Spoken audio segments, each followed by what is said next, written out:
살펴보고 있습니다. 산 믿음이라는 제목으로 하나님 말씀 전합니다. 오늘 본문 말씀은요, 진정한 믿음이 무엇인지를 우리에게 보여주고 있는 말씀입니다. 자, 야고보는요, 야고보서 2장 24절에 이렇게 말합니다. 이러보건대 사람이 행함으로 의롭다 하심을 받고 믿음으로만은 아니니라. 이렇게 이야기를 하고 있어요. 그런데 바울은요, 로마서 3장 28절에서 이렇게 말씀합니다. 사람이 의롭다 하심을 얻은 것은 율법의 행위에 있지 아니하고 믿음으로 되는 줄 우리가 인정하노라. 믿음으로 되는 줄 인정하노라 그랬어요. 야고보서의 말씀하고 로마서의 말씀이 다르네요. 야고보가 말하는 이야기하고 바울이 말하는 이야기가 다릅니다. 그렇죠? 얼핏 보면 내용이 서로 상충되어 보이는 것이죠. 바울은 믿음으로 말미암아 의롭다함을 얻는다고 했는데 야고보는 행함으로 의롭다함을 받는다고 했기 때문입니다. 여러분, 누구 말이 옳은 것일까요?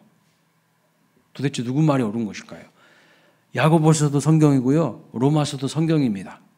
근데 이 성경이 서로 가르치는 바가 지금 상충되고 있어요. 왜 이렇게 다른 말씀을 하고 있는 것일까요? 결론부터 말씀드리면 인간은요, 결코 스스로의 선행이나 행함이나 공로에 의해서 구원을 받을 수가 없습니다. 자기 스스로의 선행과 공로에 의해서 여러분 구원을 받게 된다면 예수님이 하늘 보좌를 버리시고 이 땅에 오실 필요도 없고 예수님이 십자가에서 피 흘리실 필요도 없습니다. 그냥 내가 열심히 살면 되는 거 아니에요? 내가 열심히 선행 많이 하고 내가 열심히 공로를 많이 쌓으면 될 것이지 예수님이 뭐 하려고 이 땅에 오셨으며 십자가에서 우리를 위하여 피 흘려 죽으실 필요가 뭐가 있겠습니까? 그런데 모든 인본주의 철학과 사상, 모든 세상의 종교는요, 인간의 구원을 어떻게 이야기합니까? 어떻게 열반의 경지에 오르고 해탈한다고 합니까? 거기에서는요, 신이 필요 없어요. 신이란 존재가 필요 없습니다.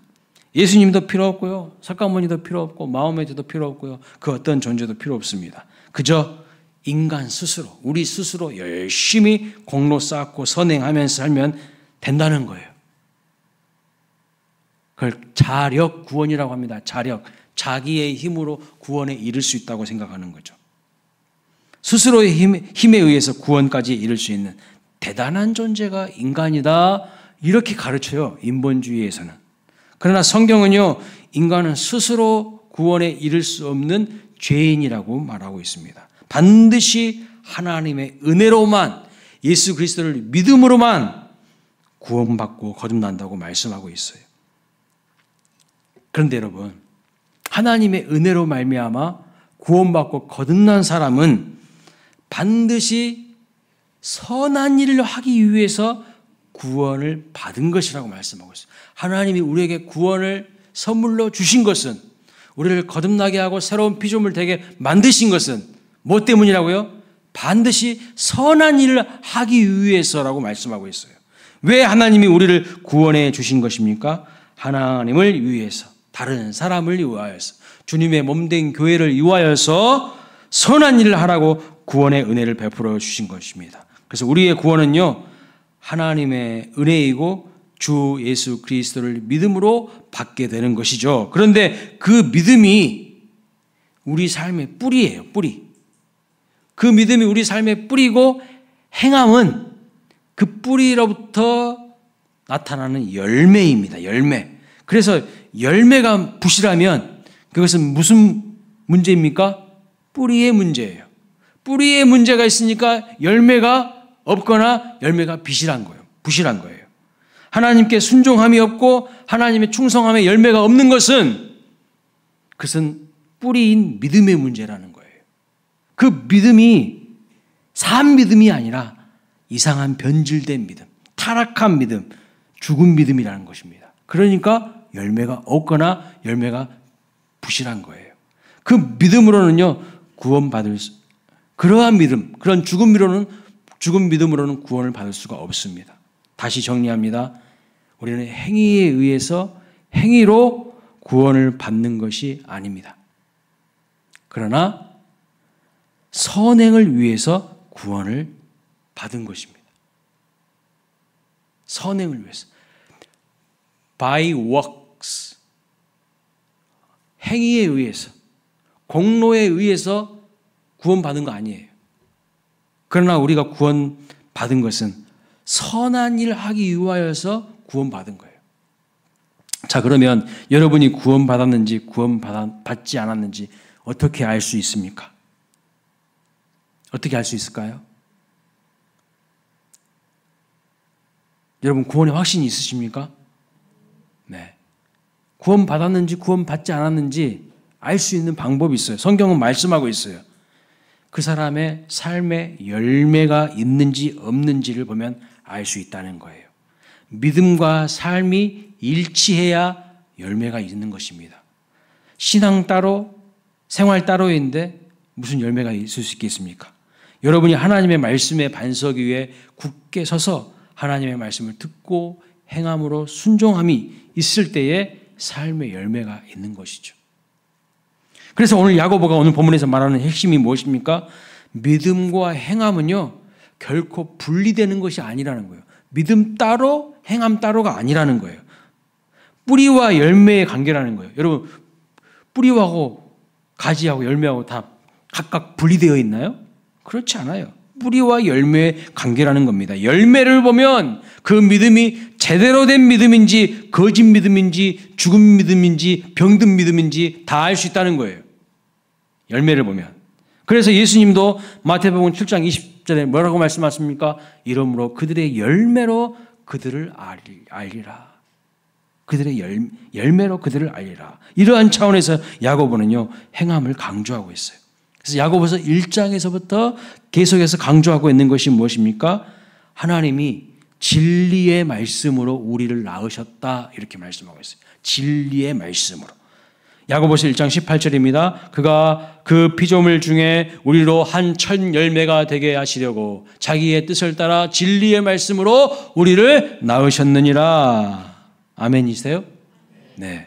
진리의 말씀으로 우리를 낳으셨다면 어떤 열매가 나오는 게 정상일까요? 진리에 따른 삶의 열매와 결과가 나오는 게 지극히 정상입니다. 그런데 기대하는 열매가 맺히지 않는다면, 기대하는 삶의 변화가 없다면 그 믿음은 참 믿음이 아니라는 거예요. 산 믿음이 아니라는 거예요. 그래서 예수님이 마태복음 7장에서 뭐라고 말씀하신가? 7장 18절입니다. 읽어봅니다. 좋은 나무가 나쁜 열매를 맺을 수 없고 못된 나무가 아름다운 열매를 맺을 수 없느니라. 그렇습니다. 여러분 배나무하고 사과나무를 여러분 구분할 수 있으세요? 보통 일반 사람들은요 배나무하고 사과나무를 구분 못해요. 처음에는 거의 비슷하게 겉모습이 비슷하게 생겼습니다. 그래서 사람들이 처음에는 구분하지 못합니다. 그러나 시간이 조금 흘러서 열매가 열리면 이 나무가 사과나무이구나. 이 나무는 배나무이구나. 확실하게 알 수 있습니다. 그래서 예수님의 동생이자 예루살렘 교회의 지도자였던 야고보 장로님이 진정 오늘 본문에서 강조하고 있는 것이 뭡니까? 진짜 산 믿음은 행함이 있는 믿음이라는 거예요. 행함이 있는 믿음. 신앙 따로 생활 따로가 아니라 교회에서만 신앙생활 하는 척하는 게 아니라 어디에서든지 어떠한 삶의 영역에서든지 가정에서든지 직장에서든지 세상 어느 영역에서든지 신앙과 삶의 일치를 이루고 진정한 삶의 변화와 열매가 있어야 그것이 산 믿음이라는 거예요. 그게 진정한 믿음이라는 거예요. 그 믿음이 아니면 다 거짓 가짜라는 거예요. 구원받지 못한다는 거예요. 자, 이제는 야고보가 주의하고 경계하는 믿음이 어떤 믿음인지를 좀 더 살펴보도록 하겠습니다. 첫째는요. 있을 뿐인 신앙을 경계하라고 말씀하고 있어요. 말뿐인 신앙. 14절부터 16절을 보겠습니다. 읽어봅니다. 시작. 내 형제들아 만일 사람이 믿음이 있노라 하고 행함이 없으면 무슨 유익이 있으리요. 그 믿음이 능히 자기를 구원하겠느냐. 만일 형제나 자매가 헐벗고 일용할 양식이 없는데 너희 중에 누구든지 그에게 이르되 평안히 가라, 덥게 하라, 배부르게 하라 하면 그 몸에 쓸 것을 주지 아니하면 무슨 유익이 있으리요. 행함이 없는 믿음은요, 아무 쓰잘데기 없다는 거예요. 무슨 유익이 있냐는 거예요.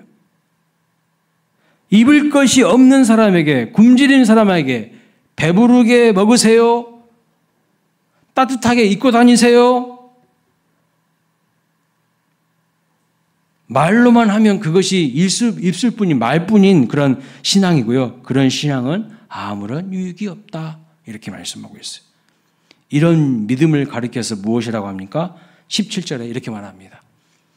이와 같이 행함이 없는 믿음은 그 자체가 죽은 것이라. 죽은 믿음이에요. 죽은 거예요. 이러한 내용을 제가 공식으로 한번 표현해 봤어요. 이렇게 돼요. 믿음에다가 무를 더하면, nothing을 더하면요, 진짜 nothing, 아무것도 아니에요. 아무런 행동을 끌어내지 못하는 믿음은요, 죽은 믿음이에요. 저 앞에 있는 믿음은요, 죽은 믿음이에요. 주님이 원하시는 것은 뭘까요? 이거예요. 믿음과 행함으로 열매 맺는 거예요. 믿음과 행함으로 열매 맺는 거예요. 말뿐인 신앙은요, 그냥 죽은 신앙이에요. 죽은 믿음입니다. 여러분 영안실에 가보셨어요? 저는 영안실에 여러 번 가봤어요. 성도들 장례 치르려고 제가 영안실에 여러 번 가봤어요. 시체가 일어날 수 있습니까? 시체 일어날 수 없어요. 시체가 뭘 할 수 있습니까? 시체가 넘어진 사람의 손을 잡아 일으켜 줄 수 있습니까? 아무것도 못해요. 그리고 아무것도 안 합니다. 아무것도 못할 뿐만 아니라 아무것도 안 하는 것이 시체예요. 말뿐인 입술의 신앙은요, 죽은 냄새나는 송장신앙이에요. 죽은 믿음으로는 절대 구원을 받지 못합니다. 절대 구원 못 받아요. 예. 예수님이 이렇게 말씀하십니다. 마태복음 7장 21절. 읽어봅니다. 시작. 나더러 주여 주여 하는 자마다 다 천국에 들어갈 수 있는 것이 아니요 다만 하늘에 계신 내 아버지의 뜻대로 행하는 자라야 들어가리라. 입술로는 주여 주여 할지라도 실제로는 하나님의 뜻대로 살지 않으면, 실천하지 않으면 그것은 죽은 믿음이기 때문에 입술로만 믿는 사람은 어려운 사람들을 돌보지도 않고 가난한 사람들을 섬기지도 않고 하나님이 원하시는 주의 일에 헌신하지도 않고 봉사하지도 않고 아무것도 없어요. 당장 먹을 것과 입을 것이 없는 사람들을 보아도 그들에게 아무것도 주지 않습니다. 사람들을 차별하면서요, 사랑하지 않습니다. 그런데도 자신이 구원받았다고 착각하고 있어요. 오늘날 한국 교회가요, 값싼 은혜를 남발했어. 독일의 본 헤퍼라는 신학자이자 목사님, 나치에 대항했던 그 본 헤퍼라는 목사님이 뭐라고 했어요? 너무 십자가의 그 엄청난 대가를 지불한 은혜를요, 값싼 은혜로 팔아버렸다고 안타까워하셨습니다. 안타까워. 주님은 우리에게요, 열매를 기대하고 계시는 거예요. 열매를. 그런데 왜 열매가 없는 것일까요? 행동하지 않기 때문이에요. 행함이 없기 때문이라고 말씀하고 있어요. 그러면 왜 행함이 없을까요? 그 행함을 가져오는, 그 행함을 낳는 믿음이 병들었기 때문이에요. 믿음이 병들었기 때문에. 뿌리의 문제라는 거예요. 뿌리에. 열매의 문제는 근본적으로 뿌리의 문제예요. 뿌리. 뿌리가 예수 그리스도 안에 박혀져 있지 않아요. 예수 그리스도 안에 연결되어 있지 않았어요. 뿌리가 돈하고 연결되어 있어. 돈. 뿌리가 세상하고 연결되어 있어. 뿌리가 자기 명예, 권력, 안일한 삶 이런 것과 연결되어 있지 예수님이 아니야. 뿌리가 예수님이 아니기 때문에 예수님이 원하시는 열매가 안 맺는 거예요. 다른 것들에 뿌리 내리고 있어요. 돈이거나 도덕이거나 종교거나 세상 개똥 철학이거나 이념이기 때문에 주님이 바라시는 그런 열매가 없다는 거예요. 경고의 메시지입니다. 오늘 말씀은. 자, 야고보가 경계하는 두 번째 신앙은요, 어떤 신앙인가? 지식만의 신앙이에요. 입술로는 믿는다고 하면서 행함이 없으면 죽은 믿음이라고 했습니다. 그런데 죽은 믿음은요, 지식으로만 믿는 신앙과 연결되어 있어요. 자, 19절 말씀 보실까요? 내가 하나님은 한 분이신 줄 믿느냐? 잘 하는도다. 귀신들도 믿고 떠느니라. 여기 보면 지식으로만 믿는 믿음은요, 귀신들에게도 있다는 거예요. 귀신들도 잘 알아요. 귀신같이 알아요. 그러니까 지식의 신앙은요, 지식만의 신앙은 마귀적인 믿음입니다. 귀신적인 믿음이에요. 지식으로만 따지면 악한 영들은요, 세계의 가장 유명한 신학자보다도 더 신학 지식이 정확하고 많이 알고 있어요. 물론 귀신들은 아는 대로 말하지 않고 거짓말을 합니다. 악한 영들은요, 사람들을 속여서 삶을 파괴시키려고 하기 때문에 악령의 말은요, 믿을 수가 없습니다. 중요한 것은 귀신들도 하나님이 참 유일하신 하나님이시고 참 신이시며 한 분이신 것을 알고 있다는 거예요.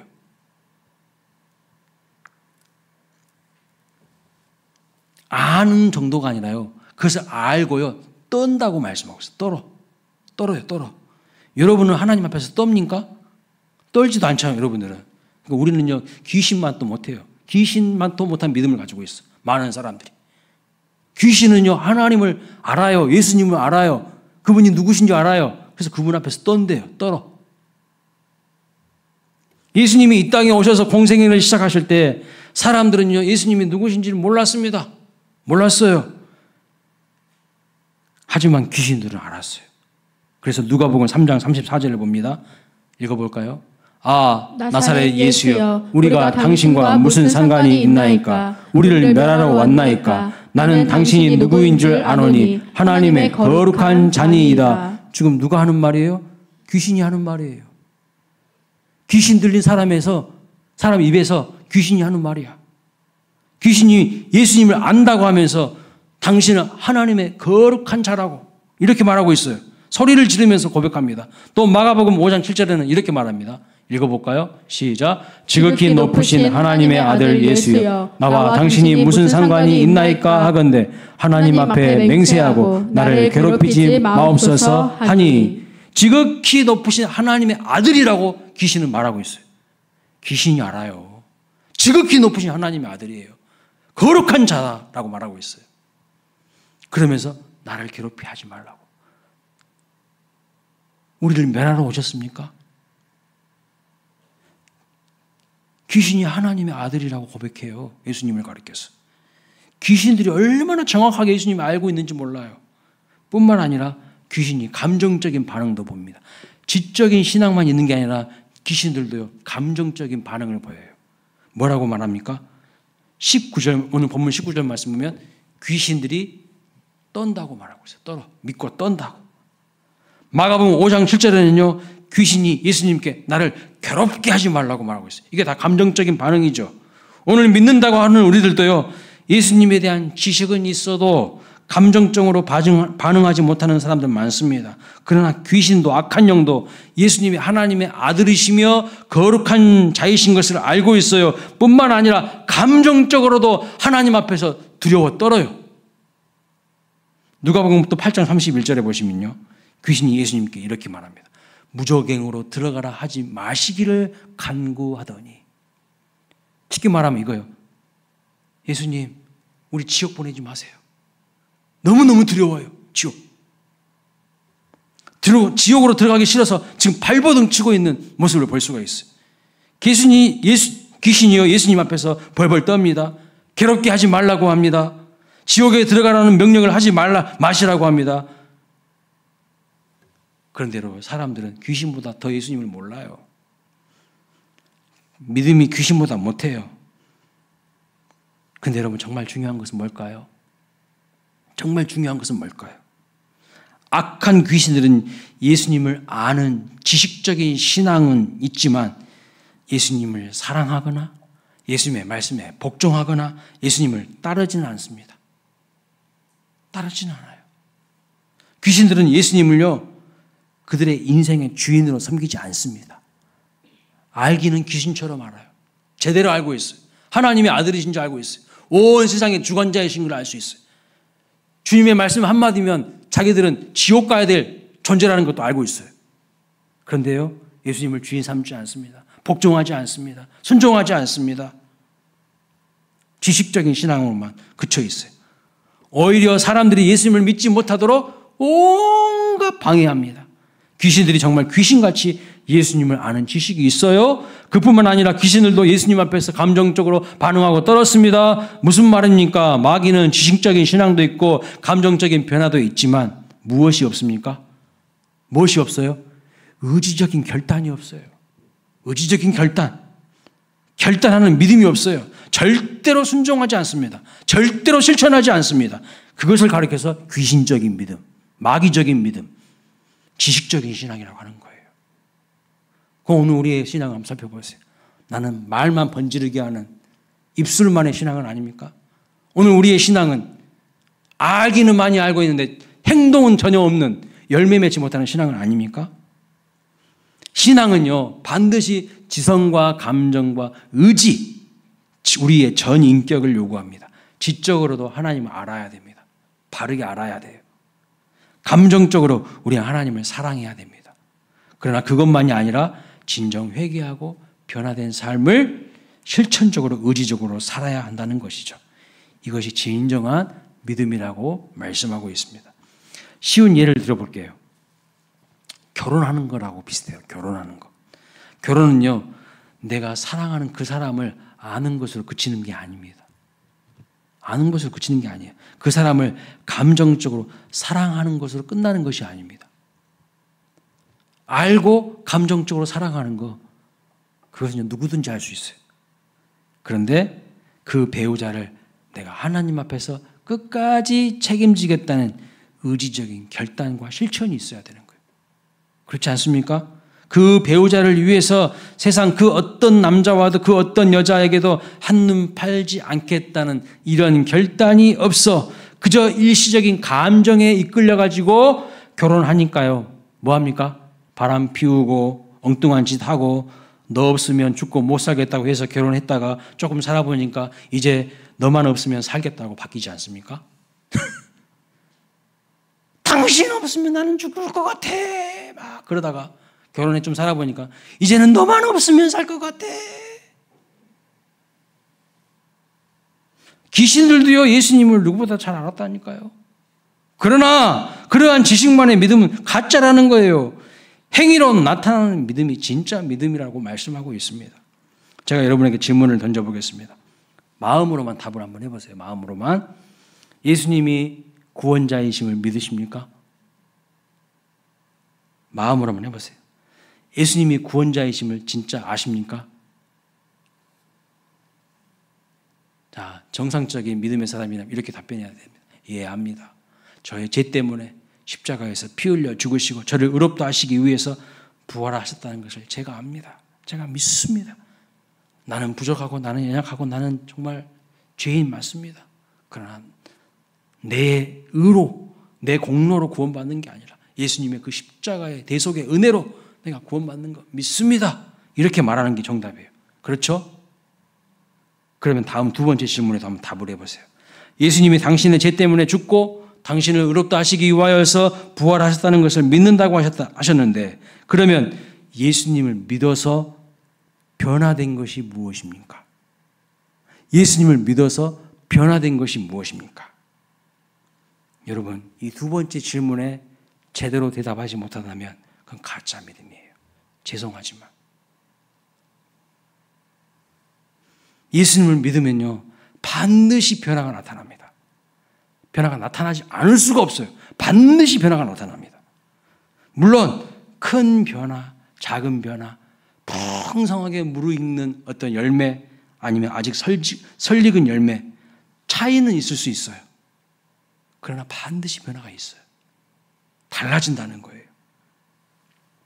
그리고 열매가 있어야 정상입니다. 지식만의 신앙은요, 귀신적인 믿음으로는 절대로 성령의 열매가 없습니다. 절대로 삶의 변화가 나타나지 않아요. 오히려 그 얄팍한 지식으로 뭐 하는 줄 아세요?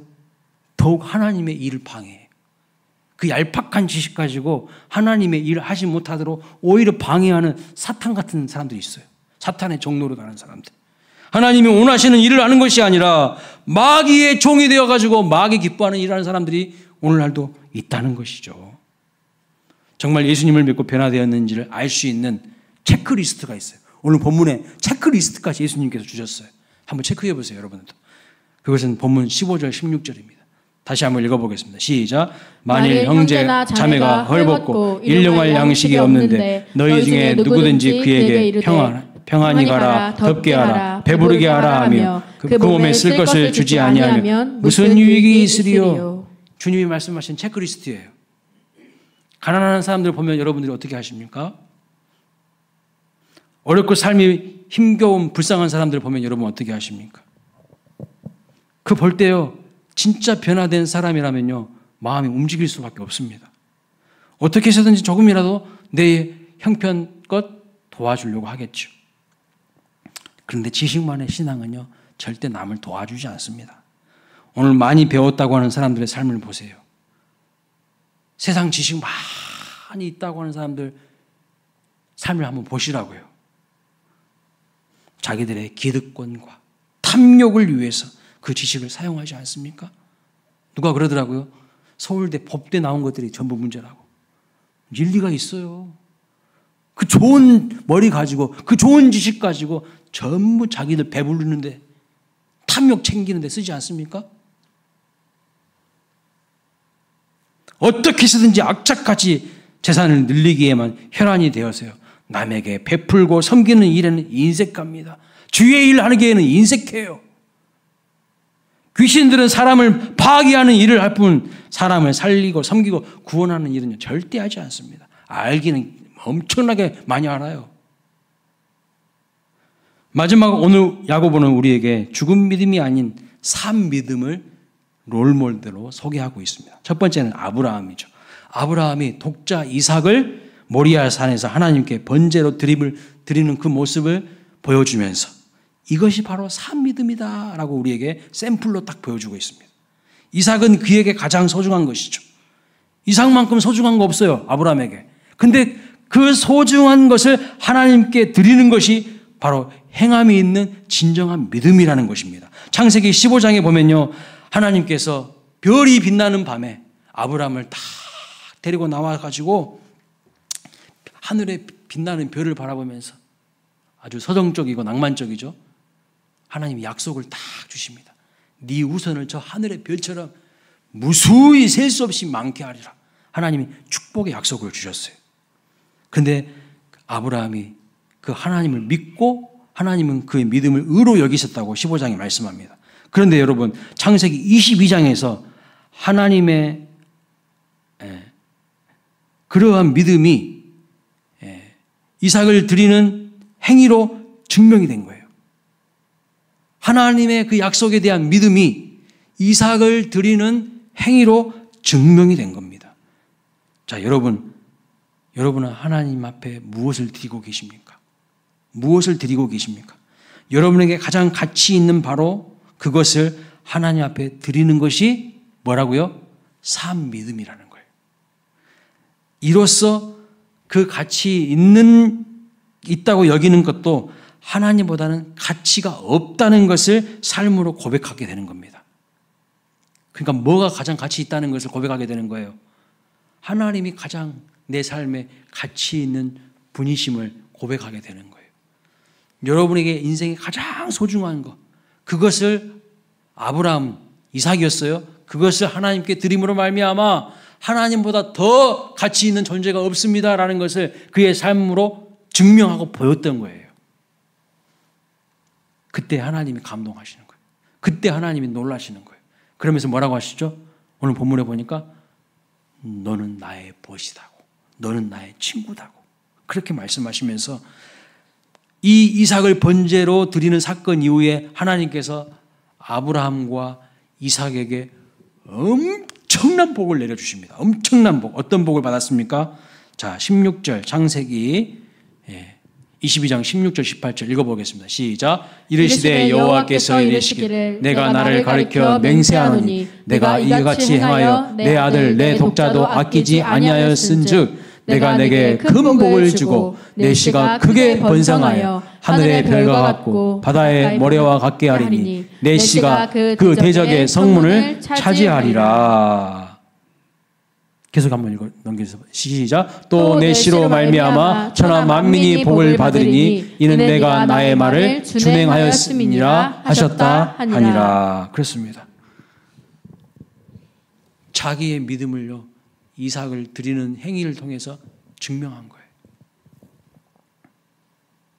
말뿐인 나 믿어요, 그게 아니라 진짜 믿는다면 행함으로 나타나게 대한다는 거예요. 이러한 복이 바로 여러분이 받으시는 복이 되시길 주님의 이름으로 축복합니다.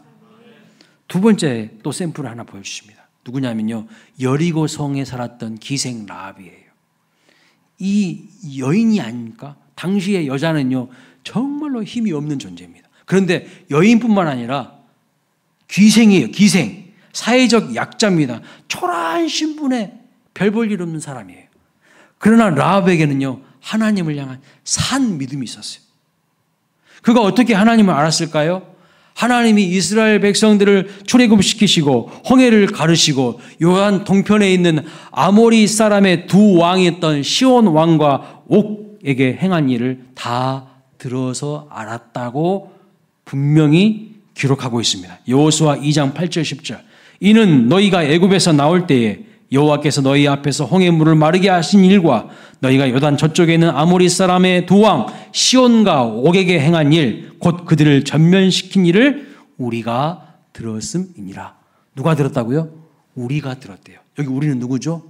여리고 성에 있었던 많은 사람들이, 가나안 땅에 있었던 많은 사람들이 이미 그 일들을 모르는 게 아니라 다 알고 있었다는 거예요. 다 들었다는 거예요.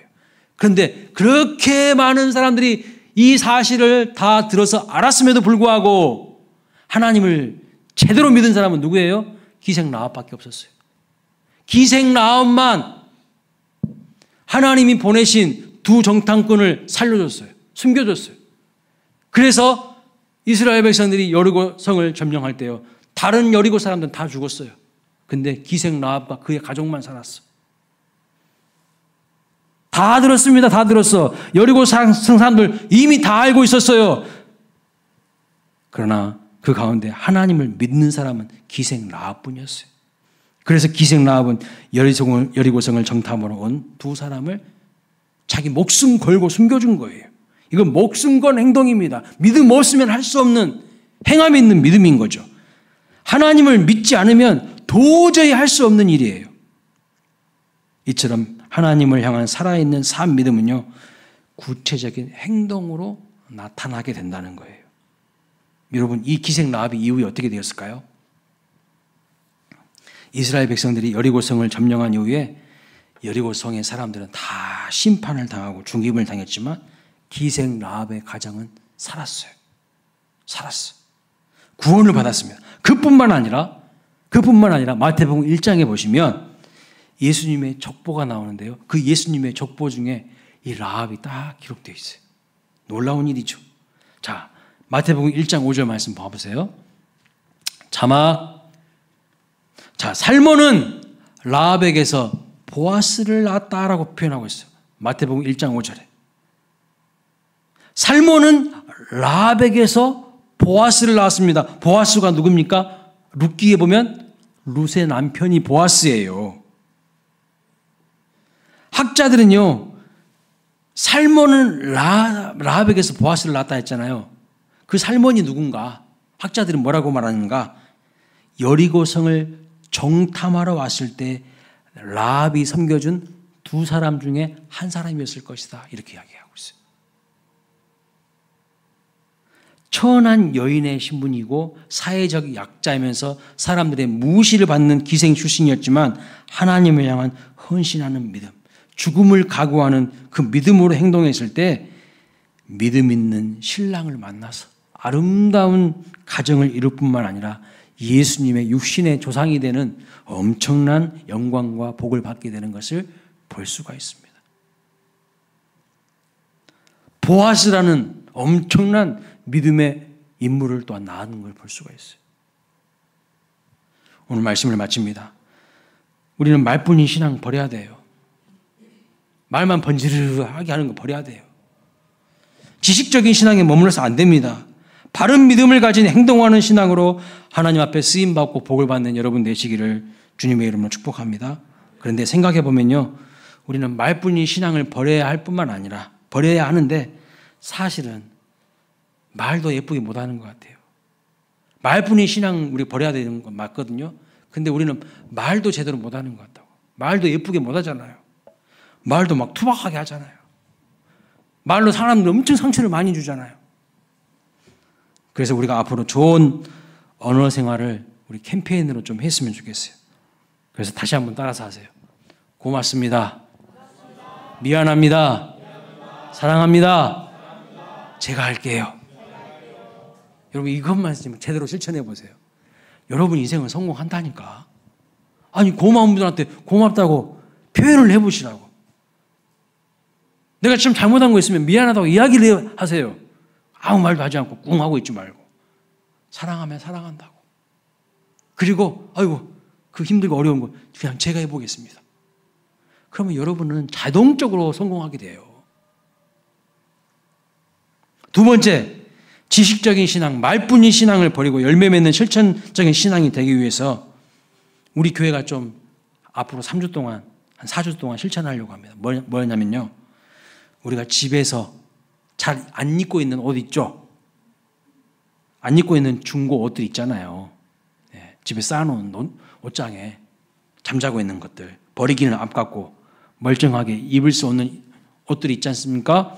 그런 옷들을 다 모아가지고 우리 기독교 재단인 미랄복지재단에서 운영하는 굿윌 스토어라고 있어요. 거기에 좀 기부를 하겠습니다. 4월 첫 주부터 부활주일까지 하는 거예요. 다음 주부터 4월 첫 주부터 부활주일까지. 그래서 3주간 집에서 입지 않는 옷들 교회로 다 가져오시면 기독교 복지재단이 미랄복지재단에서 운영하는 굿윌 스토어에 기부하도록, 우리 교회 이름으로 기부를 하도록 하겠습니다. 그러면요, 그 옷들이 다시 부활해요. 그 옷들이 다시 부활해. 그리고 그 굿윌 스토어는 장애인들을 위한 복지재단이거든요. 장애인들이 거기서 근무해요. 우리가 기부하면 그것들이 장애인들한테 혜택이 돌아가요. 그리고 필요한 그것들이 다시 리폼이 되어가지고 필요한 사람들한테 또 돌아갑니다. 그래서 부활주의를 맞이해서 우리가 입지 않는 옷이지만 어려운 이웃들에게 필요한 사람들에게 기부하여서 다시 좀 그 옷들을 부활시켰으면 좋겠어요. 옷장에만 넣어 보관하지 마시고요. 이번 교회에 다 정리해서 교회로 가져오시면 좋겠습니다. 자, 마지막으로 하나님은요, 우리의 신앙을 제발 좀 보이라고 말씀하고 있어요. 보이라고. 오늘 18절 보면 나는 행함으로 내 믿음을 네게 보이리라 그랬어요. 보여.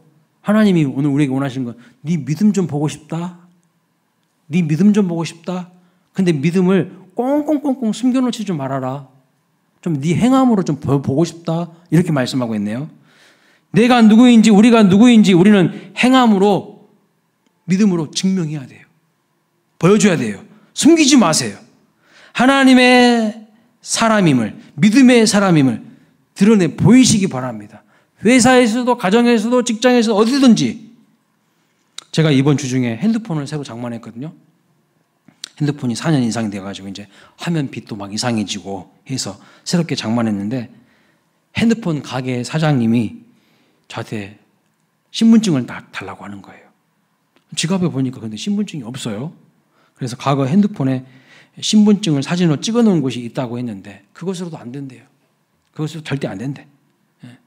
제가 그 사장님과 잘 아는 목사님 소개로 왔다고 했는데도 안 된다고 합니다. 안 된대요.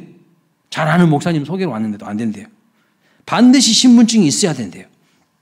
그래서 부랴부랴 다시 교회 목양실로 와서 목양실 책상을 다 뒤지고 없어요.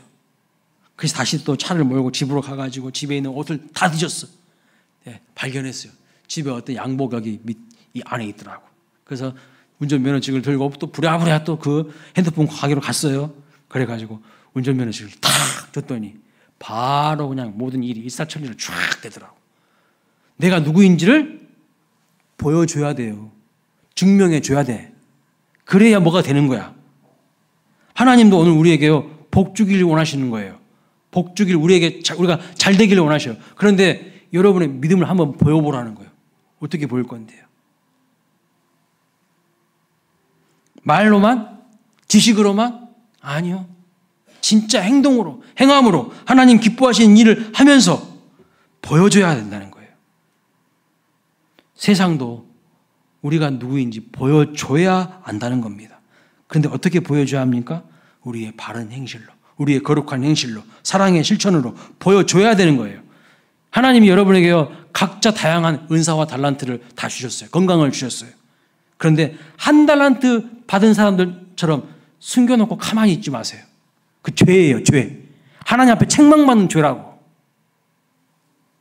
숨겨두지 말고 하나님을 위하여서 사용하시기를 바랍니다. 사용하세요. 우리가 진정 믿고 거듭난 사람이라면 말과 혀로만 사랑하지 말고 행함과 진실함으로 하라고 했어요. 오늘날 교회가 그렇게 욕을 막 먹고 성도들이, 그리스도인들이 그렇게 욕을 먹는 이유가 뭐예요? 말만 번지르하다는 거예요. 말만. 저것들은 말만 잘하지 무엇은 빛과 소금이냐는 거예요. 마귀의 종노릇하기나 바쁘지. 우리가 누구인지를 똑똑히 보여줘야 됩니다. 내가 누구인지를. 행함으로 믿음으로 증명하고 보이는 삶을 살아가시길 주님의 이름으로 축복합니다. 그리하여서 아브라함이 받은 복, 기생 라합이 받은 복, 여러분의 것이 되시기를 주님의 이름으로 축원합니다. 아멘.